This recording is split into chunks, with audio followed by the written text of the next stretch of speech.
성경은 달리 말하면 약속의 책이다라고 그렇게 말할 수 있겠죠. 약속의 책이라고 하는 그 이름답게 신구약 성경 안에는 우리에게 주신 하나님의 약속들이 많이 기록이 되어 있습니다. 구약 성경에도 많은 약속들이 있지만 그 중에서도 중요한 두 가지 약속을 든다면 첫째는 메시아를 보내주시겠다라고 하는 약속입니다.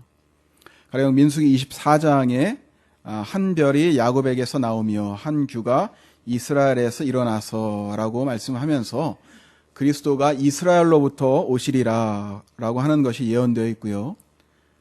미가서 5장에는 베들레헴 에브라다야 너는 유다 족속 중에 작을지라도 이스라엘을 다스릴 자가 내게서 내게로 나올 것이라 그의 근본은 상고의 영원에 있느니라 라고 하시면서 그리스도가 베들레헴에서 태어나실 것이다 라는 것이 예언이 되어 있습니다.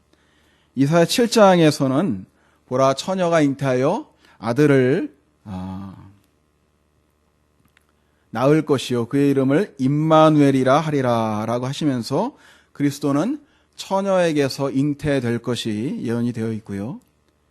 이사야 53장에는 그가 찔림은 우리의 허물 때문이요 그가 상함은 우리의 죄악 때문이라 그가 징계를 받음으로 우리는 평화를 누리고 그가 채찍에 맞음으로 우리는 나음을 받았도다 라고 하시면서 그리스도의 고난과 속죄에 관하여 말씀하고 있습니다.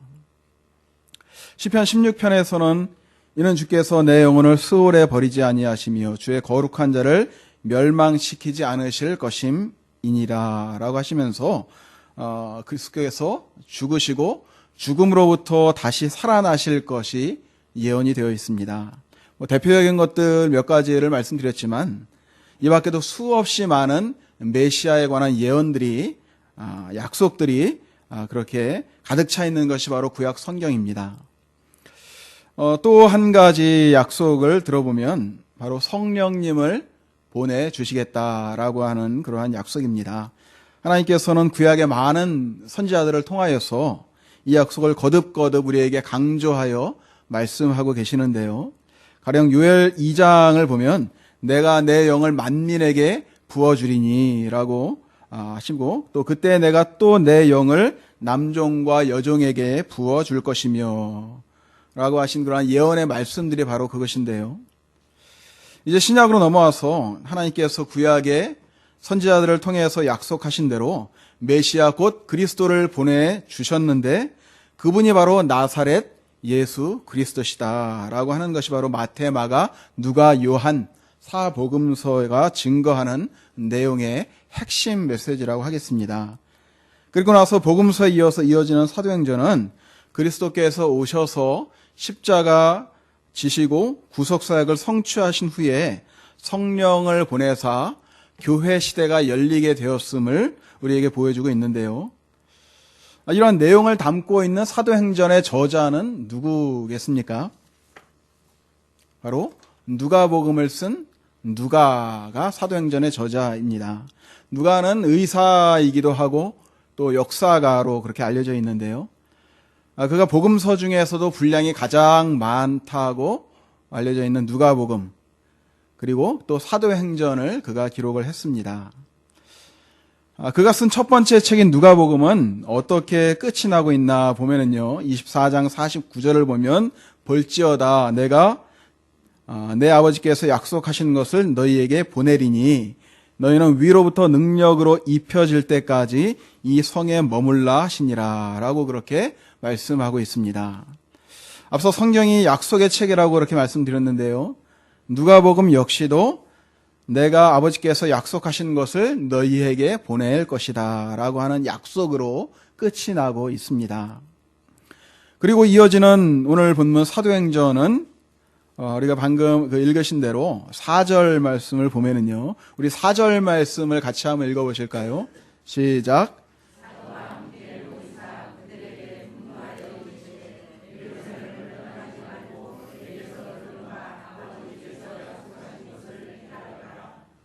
아멘. 같은 저자에 의해서 기록된 누가복음의 그 끝부분과 사도행전의 첫 부분이 이어지고 있는 것을 보게 되죠. 그러니까 어떤 의미에서 보자면 누가복음이 전편이라고 한다면은 사도행전은 후편, 속편이라고 그렇게 볼 수도 있을 것입니다. 그렇다면 이렇게 내용상 연결이 되고 있는 누가복음의 끝과 사도행전의 시작에서 공통적으로 언급이 되고 있는 아버지의 약속하신 것이란 무엇을 누구를 가리키고 있는 것일까요? 바로 성령님을 가리키고 있습니다. 부활하신 예수님께서 제자들에게 말씀하신 것은 너희는 성령을 기다리라 라고 하는 말씀이었고, 이제 그 약속을 따라 제자들이 성령을 기다림으로 그러한 내용으로서 사도행전이 시작이 되고 있습니다. 동일한 저자에 의해서 기록된 책들답게 누가복음과 사도행전의 서두에는 각각 기다리는 사람들에 관한 내용들이 나오고 있습니다. 먼저 누가복음의 앞부분에는 하나님의 약속을 믿고 메시아를 기다리는 그러한 사람들에 관한 이야기가 나오는데요. 바로 그리스도를 보기 전에는 죽지 아니하리라는 성령의 지시를 받고 마침내 아기 예수를 안게 된 의롭고 경건한 사람 시므온과 또 84세가 되도록 성전을 떠나지 않고 주야로 금식하는 가운데 아기 예수를 보게 된 아셀지파 비누엘의 딸 안나라고 하는 여선지자의 이야기가 나오고 있습니다. 그들은 모두 아기 예수를 기다렸고 또 마침내는 아기 예수를 만나게 되었습니다. 또한 사도행전 2장에서 하나님의 약속과 예수 그리스도의 분부하심을 믿고 기다리는 사람들, 기다리다가 약속한 대로 성령님을 만난 120명의 제자들에 관한 이야기를 기록하고 있습니다. 약속을 믿고 기다리던 제자들은 약속대로 성령의 오심을 경험했고 다 성령의 충만함을 받았습니다. 자, 그렇다면 왜 하나님은 메시아를 보내신 이후에 또 성령님을 보내주실 것을 약속하고 계시는 것일까요?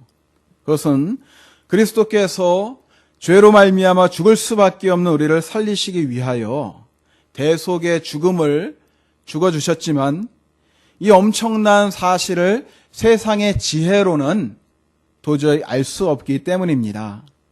그런 허물과 죄로 죽었던 너희를 살리셨도다라고 말씀하신 에베소 2장 1절의 말씀처럼 하나님을 떠난 인간은 영이 죄와 허물로 죽어있기 때문에 성령으로 거듭남이 없이는 하나님을 도무지 알 수가 없는 것입니다.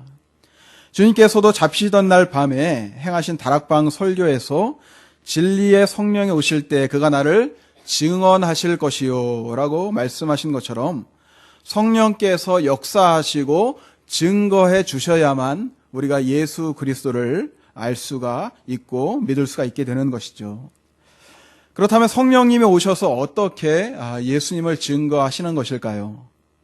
성령께서 믿는 제자들에게 임하셔서 그들의 입을 통해 전파되는 말씀과 함께 역사하사 듣는 자들에게 회개와 거듭남을 주심으로 증거해 주시는 것입니다. 오순절 성령 강림 후에 새술이 취하였다고 조롱하는 무리들을 향해서 베드로가 설교를 했는데요. 그 설교의 핵심은 오순절 성령 강림이 요엘 선지자를 통해서 주신 약속의 성취다라고 하는 것과 너희가 십자가에 못 박은 이 예수를 하나님이 주와 그리스도가 되게 하셨다라고 하는 것이었습니다. 그러자 그들이 이 말을 듣고 마음에 찔려서 베드로와 다른 사도들에게 물어 이르되 형제들아 우리가 어찌할꼬라고 하는 그런 회개의 역사가 나타나게 된 것입니다. 성령님은 이렇게 말씀을 통하여 회개와 믿음과 거듭남의 역사를 주십니다. 정리하면은 구약의 두 가지 예언 앞서 말씀드렸는데요. 메시아를 보내시리라 하는 것과 성령을 보내주시겠다라고 하는 것을 말씀드렸습니다. 이 두 가지가 모두 역사 속에서 그대로 이루어진 시대를 저와 여러분들은 살고 있는 것이죠. 이제 오늘 본문의 말씀을 잠시 살펴보도록 하겠습니다. 오늘 본문은 우리에게 너무나도 잘 알려져 있는 그러한 말씀이죠. 그 중에서도 8절의 말씀은 사도행전 전체의 요절이라고 해도 과언이 아닐 만큼 중요한 말씀입니다. 우리 8절 말씀 같이 한번 읽겠습니다. 시작.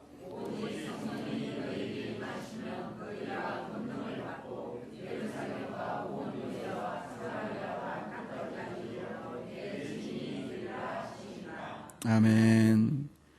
주님이 승천하신 후에 오순절 날에 약속하신 성령께서 오셔서 복음이 예루살렘으로부터 시작하여 온 유대와 사마리아와 안디옥과 에베소를 차례로 정복하고 당시 세계의 중심지였던 로마의 십자가 군기를 꽂기까지 그렇게 전파되고 확장되어 나간 기록이 바로 사도행전입니다. 그러니 사도행전을 처음부터 쭉 읽다 보면 예수님의 이러한 말씀이 하나하나 성취되어 가고 있는 것을 우리는 확인하게 됩니다. 6장 7절에 하나님의 말씀이 점점 왕성하여 예루살렘에 있는 제자의 수가 더 심히 많아지고 허다한 제사장의 무리도 이 도에 복종하니라 하고 먼저 예루살렘이 복음으로 정복되는 것이 나오고요. 좀 더 지나가서 9장 31절에 가면 그리하여 온 유대와 갈릴리와 사마리아 교회가 평안하여 든든히 서가고 주를 경외함과 성령의 위로로 진행하여 수가 더 많아지니라 라고 복음의 역사가 온 유대와 사마리아에까지 확장되어 가는 것을 보여주고 있습니다.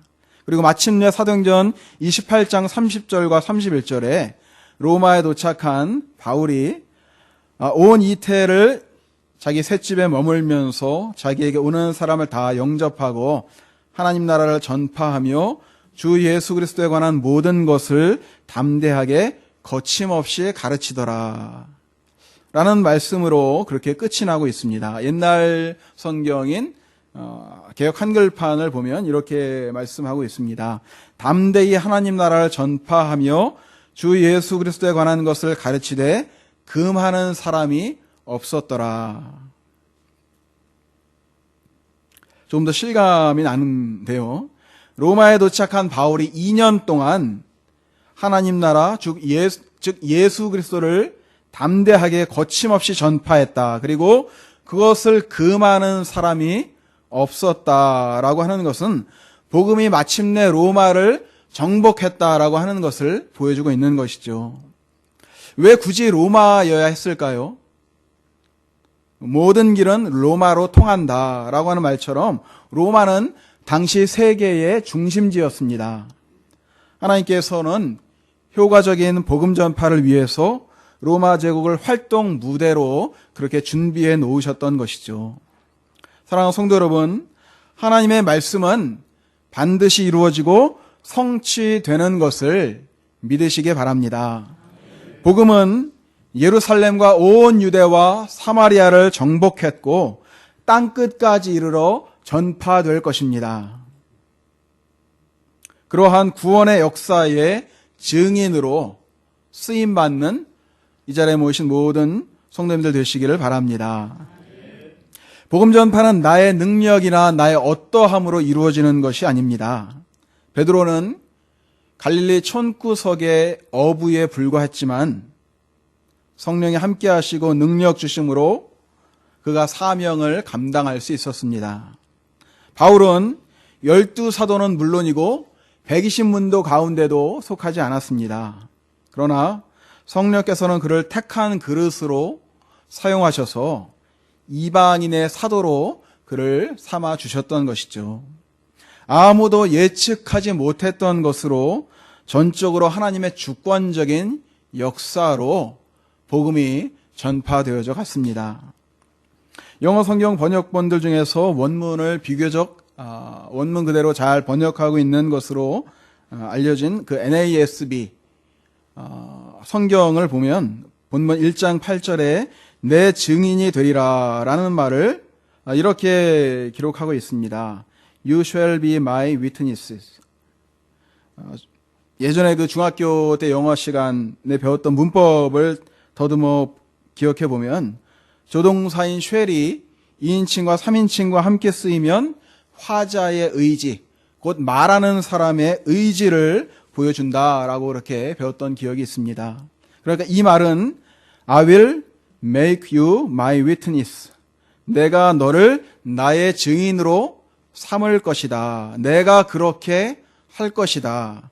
내가 그렇게 하겠노라 라고 말씀하시는 주님의 강력한 의지인 것이죠. 내 능력이나 나의 지식이나 나의 어떠함이 아니라 바로 주님이 친히 그렇게 하시겠다라고 말씀하시는 것입니다. 나는 비록 연약하고 부족할지라도 하나님께서 함께 하시고 능력 주사 그렇게 사용하시겠다라고 말씀하시는 것이죠. 사랑하는 성도 여러분, 복음을 전할 때 이것을 마음에 새기면 담대함으로 복음을 전할 수 있습니다.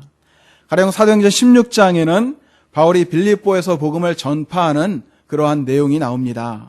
14절에 보면 두아디라 시에 있는 자색옷감 장사로서 하나님을 섬기는 루디아라 하는 한 여자가 말을 듣고 있을 때 주께서 그 마음을 열어 바울의 말을 따르게 하신지라 라고 그렇게 말씀하고 있습니다. 개역 한글에는 주께서 그 마음을 열어 바울의 말을 청종하게 하신지라 라고 말씀합니다. 바울이 복음을 아무리 그가 유창하고 화려한 말로 전할지라도 그것을 듣지 않으면 할 수 없는 것이죠. 중요한 것은 바울이 복음을 전할 때 바울의 전하는 말을 청종케 하시는 주님의 역사가 있어야 하는 줄 믿습니다. 그러므로 복음 전파는 전적인 하나님의 주권에 속한 그러한 영역이다라고 하는 것을 우리가 알 수 있죠. 우리는 다만 그 일의 증인으로 부름받아 순종할 따름인 것입니다. 우리의 말은 비록 어눌하고 부족할지라도 말씀에 순종함으로 다가가 입술을 열어 성경의 예수 그리스도 내가 믿는 주님을 증거할 뿐인 것이죠. 그 선포된 말씀 증언을 청종케 하사 추수의 열매를 거두게 하시는 분은 바로 우리 주 하나님이시다라고 하는 사실입니다. 안타깝게도 그 일에 관심 갖는 크리스찬들이 생각처럼 많지 않은 것 같습니다.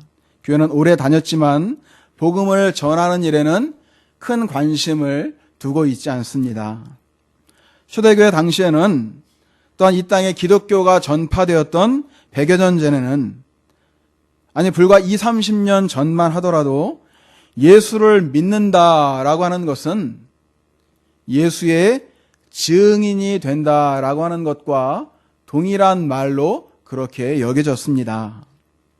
그렇게 살기 위해서 자기의 삶을 헌신했던 수많은 믿음의 선배들이 있었고 그러한 분들로 말미암아 조선 땅에 기독교가 전파되었고 우리들 가정에 복음이 전해지고 그로 인하여 저와 우리 성도님들께서 오늘 이곳에 앉아 있을 수 있게 된 것이죠.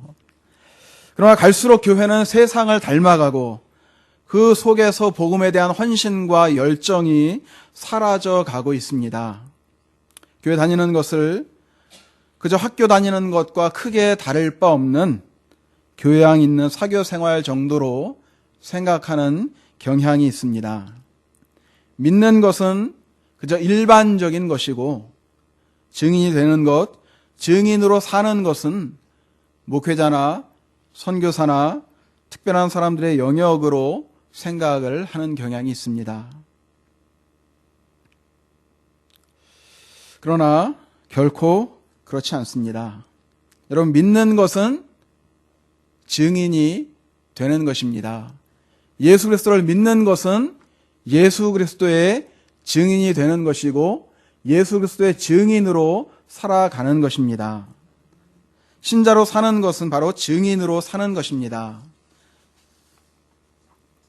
바라기는 오늘 2017년도 첫 번째 오후 예배 저 우리 모든 성도님들께서 첫째는 약속의 말씀을 확실히 붙잡고 사는 그러한 한 해가 되기로 결단하는 은혜가 있으시기를 원합니다. 날마다 약속의 말씀을 읽고 그 말씀을 붙잡고 기도하며 어찌하든지 말씀이 가리키는 바 삶을 살고자 분투하고 애쓰는 그러한 삶을 살기를 원합니다. 둘째는 성도로서 신자로서 마땅한 삶의 모습, 즉 그리스도의 증인으로 살아가는 저와 우리 모든 성도님들 되시기를 원합니다. 저마다 예수님을 믿음으로 복받고 형통한 삶을 누리는 것에 관심이 있습니다. 세상 사람들이 지향하는 바 건강과 재물과 명예와 권력과 눈에 보이는 것에는 관심이 많습니다. 그러나 정작 우리 주님이 바라보시는 그곳에 나의 시선을 두려고 하지는 않습니다. 이런 우리를 향한 주님의 탄식은 무엇입니까? 너희 눈을 들어 밭을 보라, 희어져 추수하게 되었도다. 그러나 추수할 것은 많되 추수할 일꾼이 적구나. 사랑하는 성도 여러분, 주님은 희어져 추수할 때가 된 밭을 바라보고 계시는데 우리는 저마다 정신이 팔려서 다른 곳에만 시선을 두고 있다가 그렇게 살아가다가 우리 주님 약속하신 대로 다시 이 땅에 오신다면 얼마나 부끄러운 일이 되겠습니까? 참으로 주님이 관심 두시는 곳에 우리의 관심을 두고 주님이 바라보시는 그곳, 희어져 추수하게 된 밭을 같은 시선으로 바라볼 수 있는, 함께 바라볼 수 있는 저와 우리 모든 성도님들 되시기를 원합니다. 우리 이 시간 합심해서 기도하기를 원합니다. 오늘 말씀 기억하시면서 두 가지 제목 놓고 결단하며 기도하겠습니다. 첫째는 주여 제가 새해에는 약속의 말씀을 붙잡고 의지하며 살겠습니다. 둘째는 주여 제가 새해에는 그리스도의 증인으로 살겠습니다. 나는 부족하고 연약하나 오직 주님 바라고 의지하며 나의 구원자 주님을 전하는 증인의 삶을 살겠습니다. 사랑하는 사람들에게 함께 만나고 어울리는 그러한 사람들에게 내가 믿는 예수 그리스도 구원자 최고의 선물이신 우리 주님을 전하는 증인의 삶을 살겠습니다. 이러한 기도 제목 가지고 우리 다 함께 주여 한번 부르고 통성으로 기도하겠습니다.